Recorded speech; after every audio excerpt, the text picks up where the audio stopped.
사망에서 영원한 생명으로 옮겨주신 십자가 보혈의 은혜를 항상 기억하는 저희에게 인도하여 주시옵소서.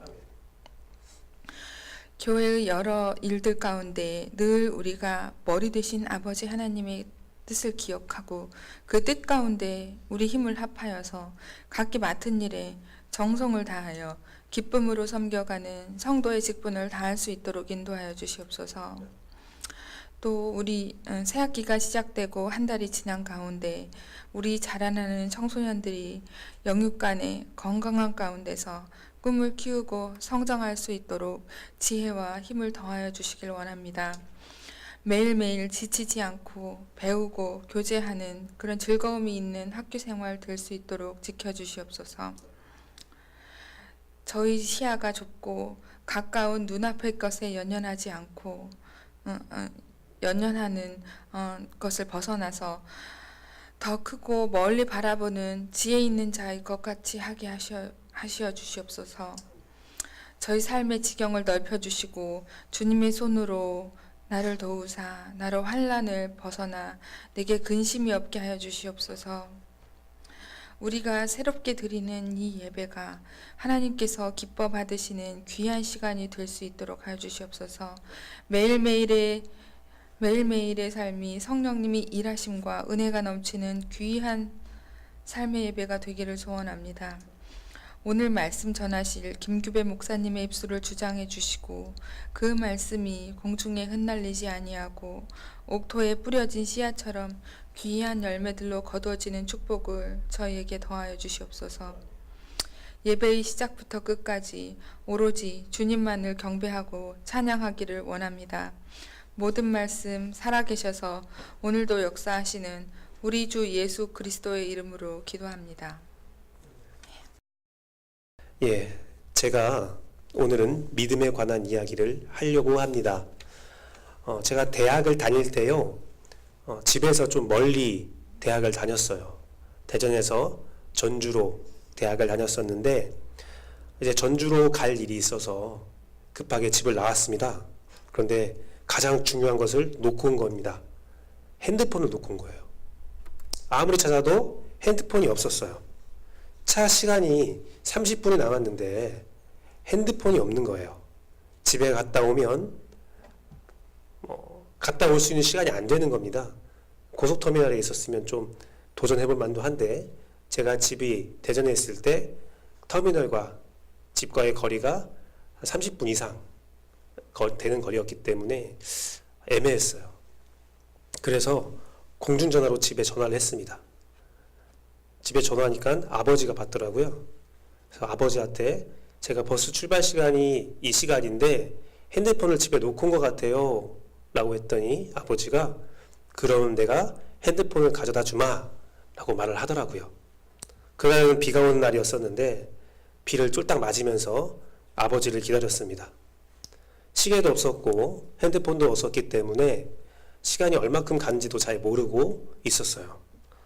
저희 아버지와 차가 비슷한, 색이 비슷한 차가 지나가면 아빠 차인가 하면서 이렇게 쳐다보고 아니고, 그렇게 시간이 하염없이 흘러가고 있는데 뭐 핸드폰도 없으니까 연락할 방법도 없고 막 그러고 있는 상태에서 제가 그 자리를 피해서 뭐라도 잠깐 비를 피하거나 약속한 장소를 잠깐만 피하면 저희 아버지가 좀 저를 놓쳐버리면 서로 만날 수가 없기 때문에 그 자리에 그냥 계속 비를 맞으면서 서 있었습니다.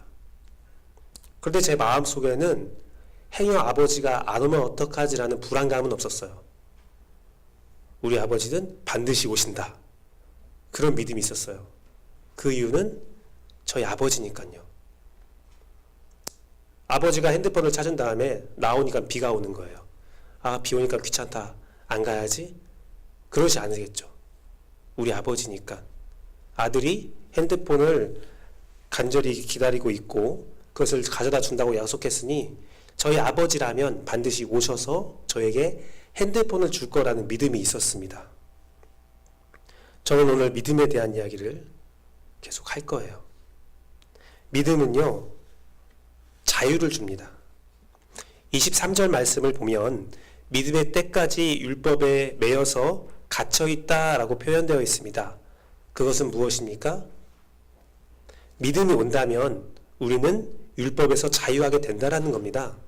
역설적인 말이죠. 믿음이 오기 전까지 우리는 율법에 매이고 갇혀 있다라는 것은 믿음이 오면 우리는 율법에서 자유할 수 있게 된다라는 겁니다. 여러분, 율법이 뭔지 잘 모르죠? 율법은요, 이스라엘 민족의 640가지의 법률입니다.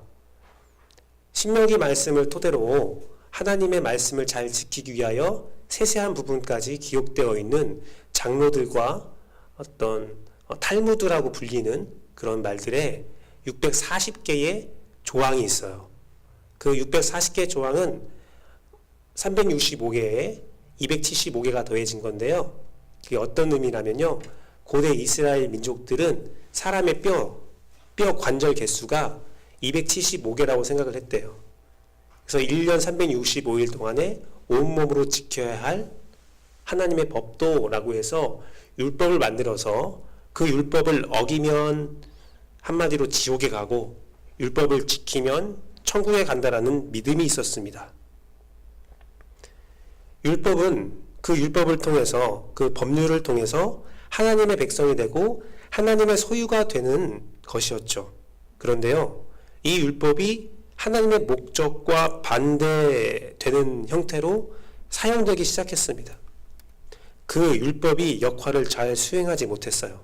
그 이유는요, 율법에는 치명적인 한계가 있었기 때문입니다.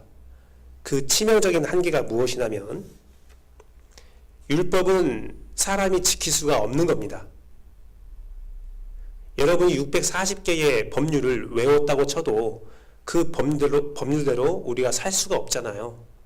우리 마음에는 끊임없이 욕심이 들끓어 오르고 하나님의 말씀대로 살 수 없게 만드는 우리의 심령의 내용이 있다는 거예요. 마음에 올라오는 욕심과 죄악이 있다는 겁니다. 율법은 사람이 지킬 수가 없어요. 율법은 하나님께서 주신 이유 중에 하나가 이 율법을 지키지 못함으로 하나님과 나와의 간격을 보여주는 거예요. 너의 힘으로는 도저히 구원에 이를 수 없다라는 거죠. 근데 율법은 우리를 얽매이게 하는 거예요.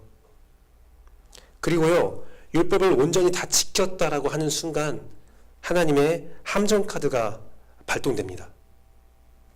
뭐냐면 율법을 지켜서 뭐가 돼요?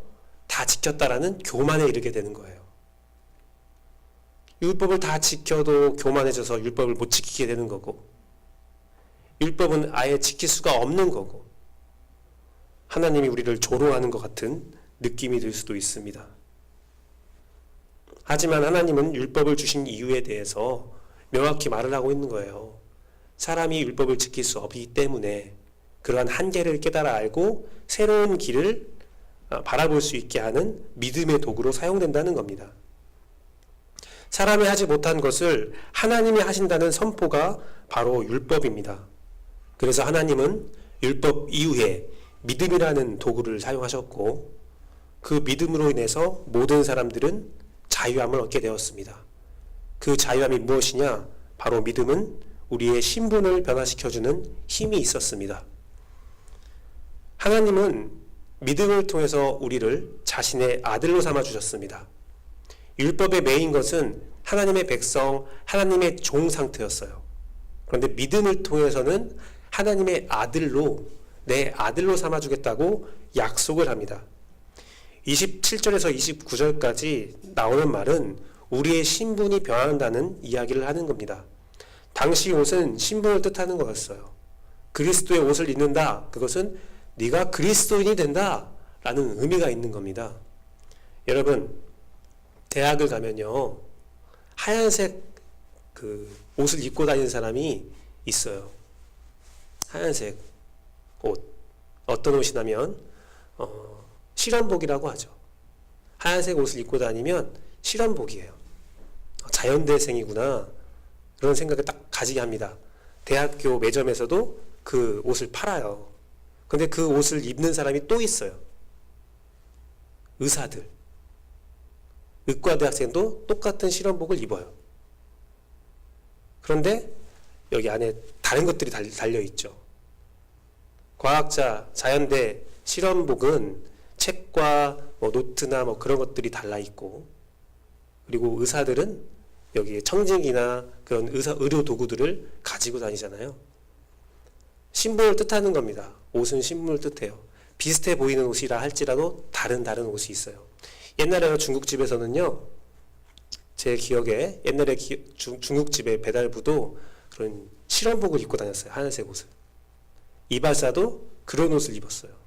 근데 여기 안에 꽂히는 것이 무엇이냐, 내 주머니에 뭐가 달려있냐에 따라서 신분이 달라지는, 사람의 역할이 달라지는 모습이 있는데, 옷이라는 것은 그런 신분을 뜻하는 겁니다.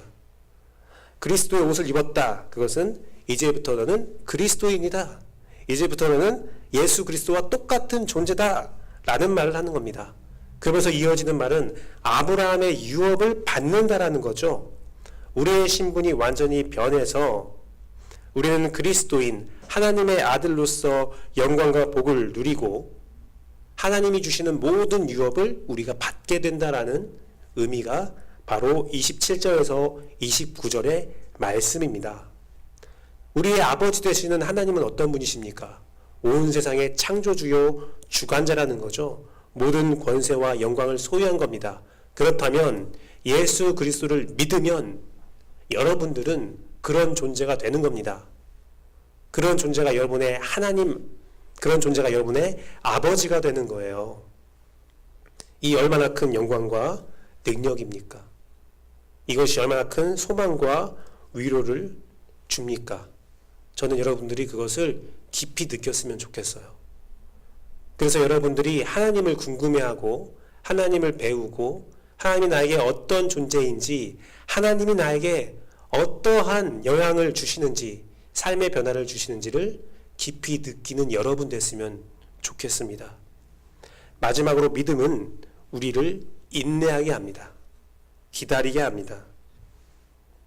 본문에 나오는 내용은 아니지만 성경이 믿음에 대해서 끊임없이 말하고 있는 것은, 믿음은 미래에 대한 소망을 주고 확신을 주어서 인내와 연단을 준다는 사실을 끊임없이 선포합니다. 사람이 한다면 불완전하고 믿을 수가 없겠는데 하나님이 하신다고 하니까 믿을 만한 거예요. 하나님은 신실하시니까, 하나님은 약속을 어기는 분이 아니니까. 저는 여러분과 했던 약속을 어길 수도 있어요. 저는 잘 못 지켜줄 수도 있어요.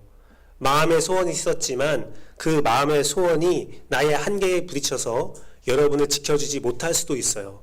하지만 하나님은 그런 분이 아닙니다. 하나님은 약속을 반드시 지키는 분입니다. 성경에 기록된 모든 약속은 여러분 삶을 통해서 확실하게 나타날 거라는 것을 여러분이 꼭 믿었으면 좋겠습니다. 말씀을 맺도록 하겠습니다. 믿음은 우리에게 자유를 주고, 믿음은 우리의 신분을 변화시키고, 믿음은 우리에게 인내를 주는데, 정말 중요한 것이 오늘 본문에 또 기록되어 있습니다. 그것은 무엇이냐? 우리가 믿어야 할 대상이 무엇이냐라는 거죠. 22절 함께 읽어보도록 하겠습니다. 22절 말씀 같이 읽어볼게요. 둘, 셋. 그러나 성경이 모든 것을 죄 아래에 가두었으니 이는 예수 그리스도를 믿음으로 말미암는 약속을,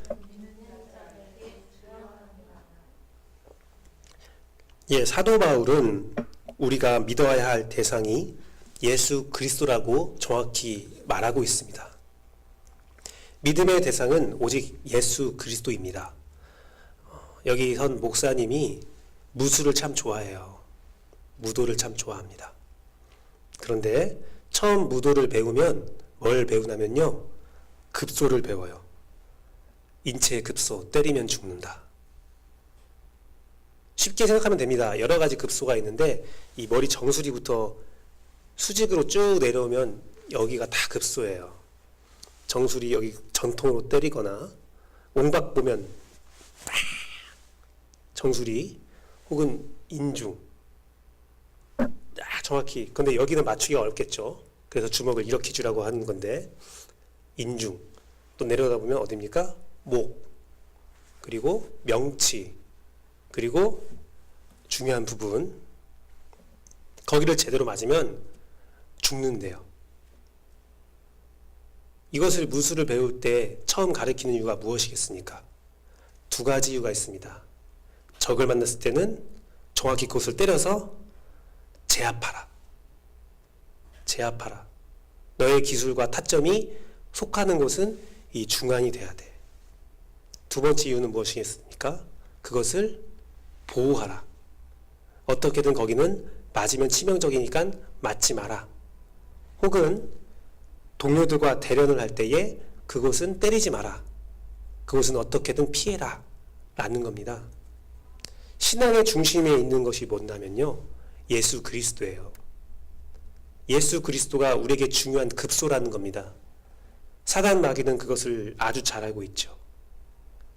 그래서 사도 바울이 우리에게 신앙의 급소인 예수 그리스도를 알려주는 것은 무엇이냐면, 너희가 어떠한 상처를 받아도, 교회 공동체에서 어떠한 일을 받아도, 교회 공동체에서 어떠한 상처를 받아도 절대로 예수 그리스도는 보호하라. 혹은 여러분들이 교회 공동체 안에서 갈등이 있어서 서로 싸우고 서로 분열을 한다 할지라도 예수 그리스도는 절대로 건들지 말아라. 상대방에 대한 예수 그리스도의 그 삶의 중심, 그 믿음의 중심은 절대로 건들지 말라라는 거예요. 우리가 반드시 지켜야 할 것이 바로 예수 그리스도입니다. 그런데 사단 마귀도 이 급소를 알고 있겠죠. 그래서 어떠한 모양이든지 여러분 안에서 예수 그리스도를 없애려고 할 겁니다. 그것을 공격한다는 거예요. 여러분 삶이 예수 그리스도 없이 살아갈 수 있게 만들거나 예수 그리스도의 중요성을 희석시키거나, 우리의 믿음의 대상은 오직 예수 그리스도입니다. 그 예수 그리스도를 지키는 보호막이 무엇이냐면 성령님이에요. 성령님이 우리를 예수 그리스도를 알게 하고 예수 그리스도에게 인도하고 온갖 사단 마귀의 공격으로부터 방어막이 된다는 사실을 여러분이 꼭 기억했으면 좋겠습니다. 사랑하는 중고등부 학생 여러분들, 그리고 교사 여러분, 그래서 우리는 성령님께 의지해서 그 삶을 배워야 하고요, 성령님을 가르쳐야 된다는 겁니다. 다른 것을 말하는 것은 사단이거나 적에게 급소를 내놓고 나를 때려 죽여달라고 하는 것과 동일한 모습입니다. 우리는 성령님을 통하여 예수 그리스도를 보호해야 합니다. 성령님을 통하여 예수 그리스도를 배우고 가르쳐야 합니다. 정말 중요하고 정말 핵심적인 것을 힘써 지키고 함께 보호하는 반포 침례교회가 되기를 소망합니다. 그러기 위해서 기도하고 성경을 보고 성경을 보면서 또 함께 기도하고 성령을 배우며 삶에서 성령의 인도함에 따라 예수 그리스도를 보호하는, 여러분 삶의 중심에 예수 그리스도를 높게 세울 수 있는 우리 반포 침례교회가 되기를 간절히 바라고 또 바라겠습니다. 함께 기도하겠습니다.